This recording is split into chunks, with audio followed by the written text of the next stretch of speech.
সমস্ত ছাত্রছাত্রীদের জানাই আন্তরিক অভিনন্দন। যথাসময়ে উপস্থিতির জন্য তোমাদেরকে ধন্যবাদ। আজকের ক্লাসটা শুরু করা যাক। আগের ভিডিওতে আমরা আলোচনা করেছি will plus infinitive, present progressive, present indefinite and be going to form to express future action। মানে ফিউচারের যে অ্যাক্টিভিটি বা ফিউচারের যে ইভেন্ট, এটাকে প্রকাশ করানোর জন্য যে চারটে গ্রামাটিক্যাল ডিভাইস ব্যবহার করা হয় সেটা আগের ভিডিওতে বিস্তারিতভাবে আলোচনা করেছি। তাছাড়া ফিউচার ইনডেফিনিট টেন্স তার স্বাতন্ত্র্য বজায় রেখে কিভাবে বাক্যের মধ্যে আসে শ্যাল এবং উইলের মধ্য দিয়ে, সেটাও বিস্তারিতভাবে আমরা আলোচনা করেছি। আশা করি তোমরা হৃদয়ঙ্গম করতে পেরেছ। আজকে আমি বিভিন্ন রকমের উদাহরণ সেট করব। এক এক করে আমি বিভিন্ন রকমের উদাহরণ প্রয়োগ করে ফিউচার অ্যাক্টিভিটিকে প্রকাশ করানোর জন্যে কিভাবে present indefinite, progressive, B going to form and will plus infinitive বা ফিউচার ইনডেফিনিট টেন্সের স্বতন্ত্র অস্তিত্ব কিভাবে দেখানো যায় সেগুলো বিস্তারিতভাবে আলোচনা করছি। উদাহরণগুলো মন দিয়ে শোনো, কেমন? প্রথম উদাহরণটা নেওয়া যাক একটা। যেমন ধরো, you get out of the Kasimbazar station and go straight to the Hanuman Mandir. There you see one of my friends waiting for you. Suman takes you to the temple and the priest guides you. You get out of the Kasimbajar station and go straight to the Hanuman temple. There you see one of my friends waiting for you. Suman takes you to the temple and the priest guides you. এইগুলো হচ্ছে a series of proposed actions in the form of instruction. এই যে simple সেন্টেন্সে, simple present টেন্সে যেটা use করলাম present indefinite টেন্সে, কিন্তু অ্যাকচুয়ালি এরা ফিউচার কোর্স অফ অ্যাক্টিভিটিস অর্থাৎ ফিউচার টাইম রিলেটেড অ্যাক্টিভিটিসকে প্রকাশ করছে, তাই না? Hour flight arrives 6 o'clock in the morning. This is present indefinite tense, but here we cannot say will arrive. তাহলে এইটা our plane বা our flight arrives at 6 o'clock in the morning. This is present indefinite tense, and this tense has been used to express future course of action বা future time related activity. তার মানে কি এটা একটা routine মাফিক বা এটা হচ্ছে একটা ইম্পার্সোনাল অ্যারেঞ্জমেন্ট।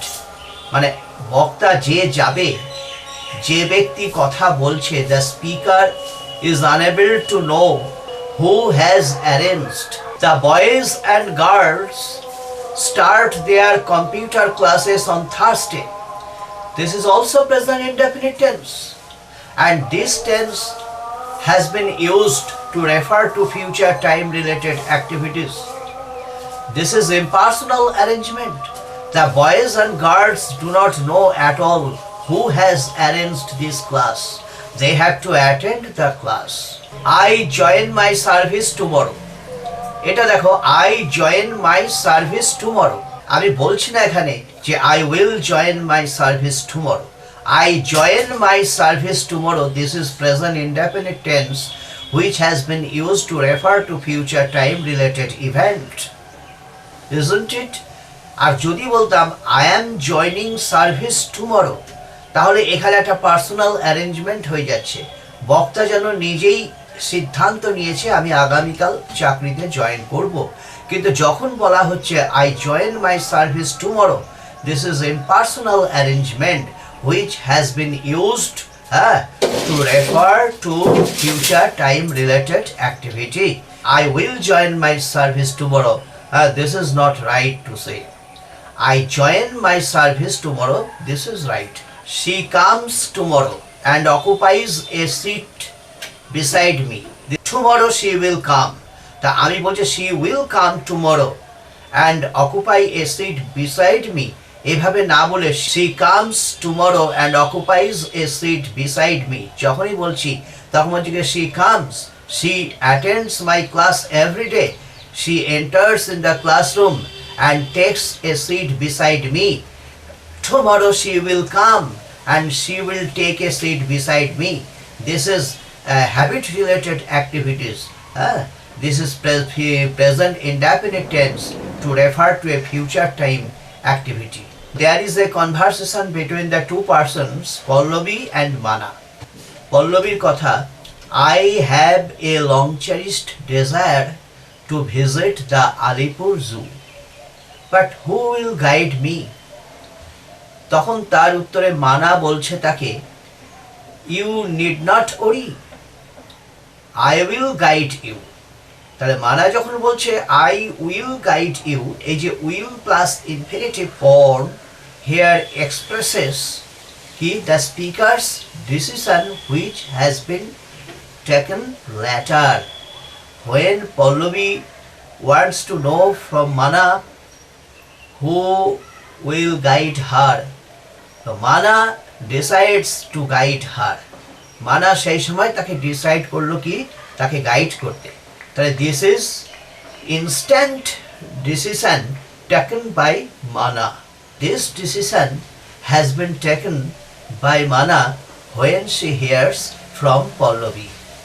এবার ধরো পল্লবী যদি এই কথাটা মানে আলিপুর চিড়িয়াখানাটা সে দর্শন করেনি, দর্শন করার আগে before visiting the Alipore zoo Pallavi will say to one of her friends Mana is guiding me.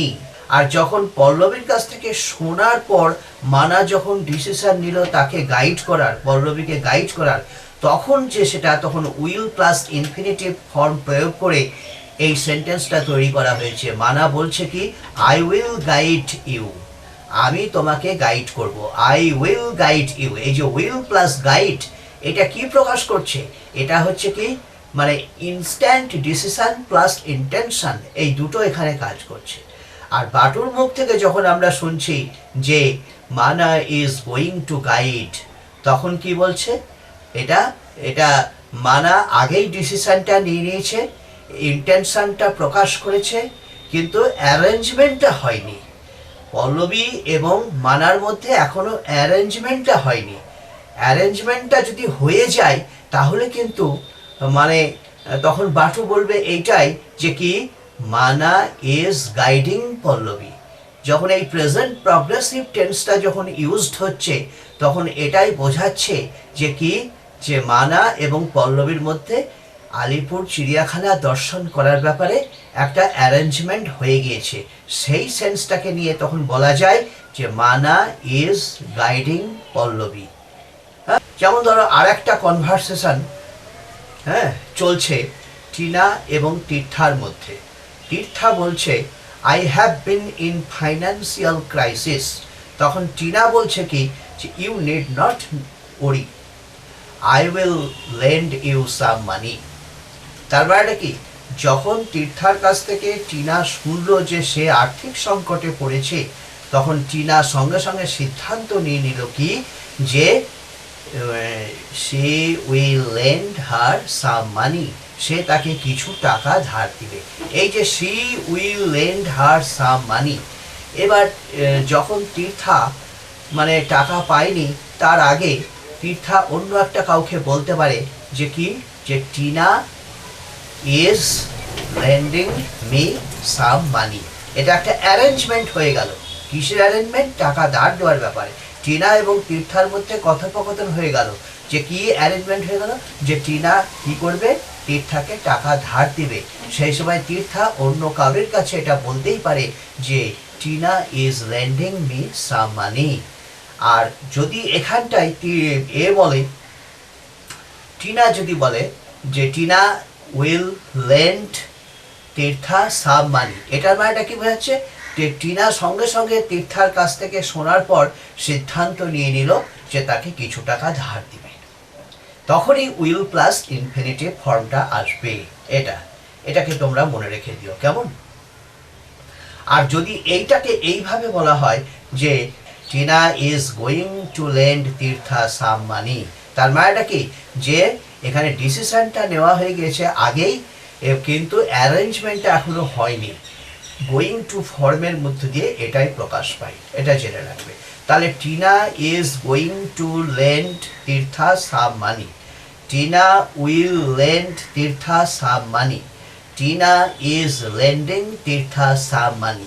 এই তিন রকম যে কনস্ট্রাকশন, এই তিন রকম কনস্ট্রাকশনের মধ্য দিয়ে যে তিন রকমের যে সেন্সটা আসছে সেটা আমরা স্পষ্ট রূপে বুঝতে পারলাম। I am singing a song in the function, this is present progressive tense. এটা একটা ফিক্সড অ্যারেঞ্জমেন্ট হয়ে গিয়েছে, সেই জন্য প্রেজেন্ট প্রগ্রেসিভ টেন্সটা এখানে ইউজড হয়েছে in order to refer to a future time related activity. The clouds are appearing on the sky. Carefully note this sentence and you will understand that there is an outside evidence. Obvious outside evidence. বাইরের একটা প্রমাণ আছে। The appearance of the black cloud in the sky. This is evidence. এটাই হচ্ছে evidence. আর এই এভিডেন্সটা আমাকে বলতে বাধ্য করছে কি, it is going to rain. এই বি গোয়িং টু ফর্মটা আউটসাইড এভিডেন্স যদি থাকে, সেই এভিডেন্সের উপর ভিত্তি করে আমি একটা স্টেটমেন্ট তৈরি করতে পারি বি গোয়িং টু ফর্ম দিয়ে। There is a big hole on the road, the blind man is walking towards the hole, he is going to fall. তাহলে এই যে একটা big hole, the visibility of a big hole on the road acts as an obvious evidence. And this evidence compels me to say he is going to fall. This is the position for be going to fall. দুটো verb আছে, গো আর কাম। তাহলে এই গো আর কাম, এই দুটো ভার্বকে নিয়ে B going to ফর্মটা কি আমরা অ্যাপ্লাই করতে পারি?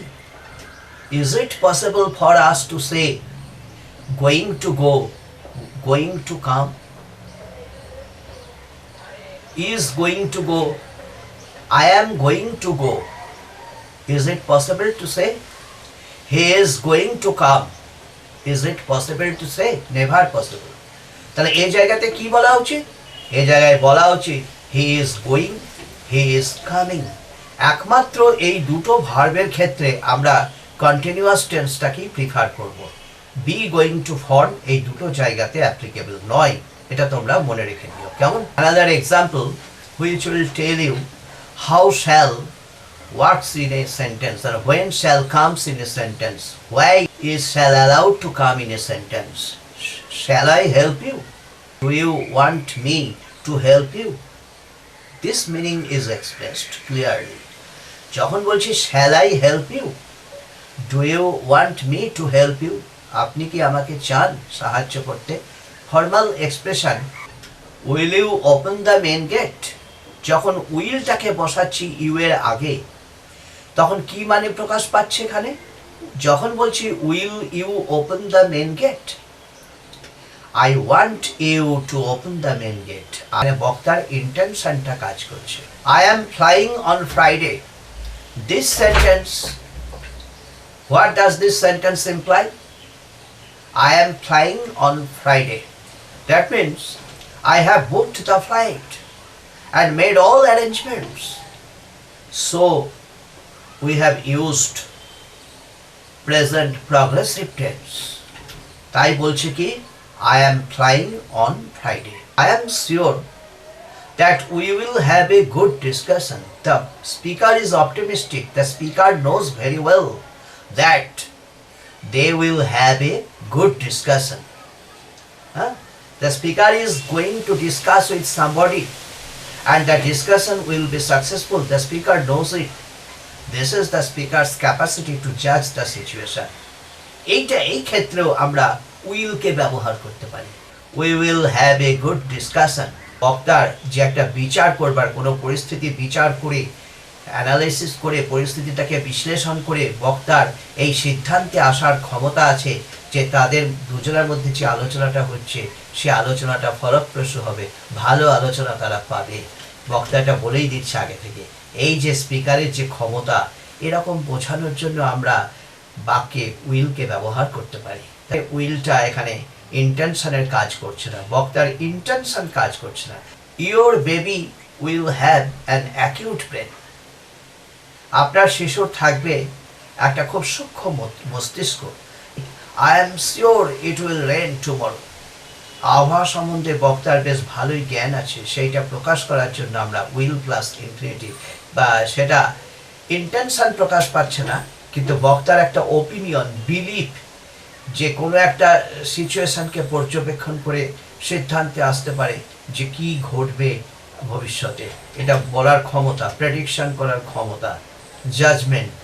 হ্যাঁ, এইগুলো বোঝানোর জন্য আমরা শ্যাল উইলকে বাক্যের মধ্যে দেখাতে পারি, ব্যবহার করতে পারি।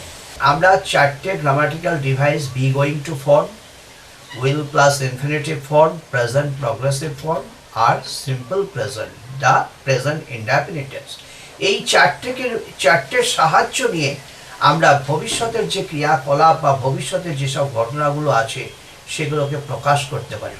এগুলোর মধ্যে একটা বিভিন্ন সেন্স আছে, বিভিন্ন অর্থ আছে, কখন এগুলোকে অ্যাপ্লাই করতে হয় সে জায়গাটা ধরতে হবে। এইগুলোই আজকে আমরা বিভিন্ন উদাহরণের সাহায্যে আলোচনা করলাম। আশা করি তোমরা বুঝতে পেরেছো। হ্যাঁ, বাড়িতে এগুলো স্টাডি করবে, তাহলে আরও ভালো বুঝতে পারবে। কেমন?